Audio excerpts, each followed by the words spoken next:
My mother's a prostitute, not the filthy, street-walking kind. She's actually quite pretty, fairly well-spoken, and has lovely clothes, but she sleeps with men for money or gifts, and according to the dictionary, that makes her a prostitute. My life's path would partially be determined by fate, but I knew my path would also be determined by the decisions I would make. Would my mother's characteristics be ingrained too deep for me to break free? I had a constant feeling of desperation that in turn made me even more driven to break away from the stifling, dirty streets of New Orleans. I didn't want to be sucked into a life of cunning, convoluted ways. I desired knowledge and escape. 7 years later, here I am, still working and living in Charlie Marlowe's bookshop, all the while gathering knowledge from the books around me to aid in my escape from the tainted city I'm living in.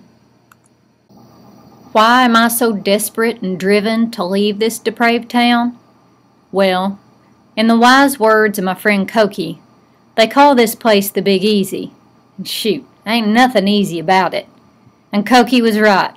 There's nothing easy about living here.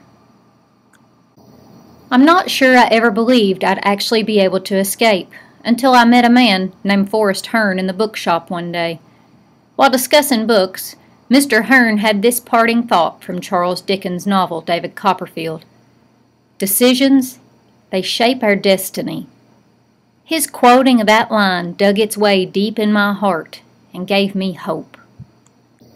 Even when Willie, a friend who I know wanted the best for me deep down, made it clear I did not need to dream of things so far-fetched, or when my money woes became almost too much to handle, Willie agreed with Mother. She thought I wanted a fairy tale when I was destined for nothing more than a crummy life skirting in the New Orleans underworld. I'd have decisions to make that would shape my destiny coming soon. Would my decisions lead me down the same path as my mother, or would my decisions lead me on a road less traveled? I had a feeling whatever decisions I made, my road was destined to be filled with twists and turns, potholes and caution signs. It just so happened those potholes came sooner than I thought. Mr. Hearn died the same day I met him, and by coincidence, my mother's no-good boyfriend, Cincinnati, just happened to be out on the town with Mother on the very same night he died. Just the mention of Cincinnati's name sends chills through my body. Just like Cincinnati, there were people and things I had to lock out of my heart so I could make the best decisions to shape my destiny.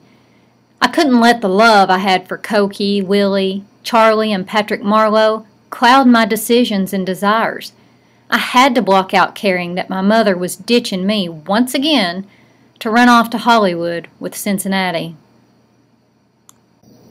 I had to fight against the yearning of my soul to be accepted to college. Fight against the never-ending setback of being flat broke. My only saving grace was knowing that though I might be broke in many ways, I wasn't soul broke. My soul was solid. It was nurtured by the same love of my friends that could also obscure my decisions if I wasn't careful. But no matter how hard I fought against all the things pulling at me, I wasn't sure I'd ever escape the far-reaching hands of my mother's decisions. Not only do our own decisions shape our destiny, but many times the decisions of others will do the same. Would my mother's selfishness and self-centered ways reach their hand into my life forever? Would her desires ultimately cause the mysterious black hand of the New Orleans mob to mark my life's door for all to see? Would I even have the chance to make my own decisions? To follow the path Josie's decisions lead her down, you'll have to read Out of the Easy by Ruta Sepetys.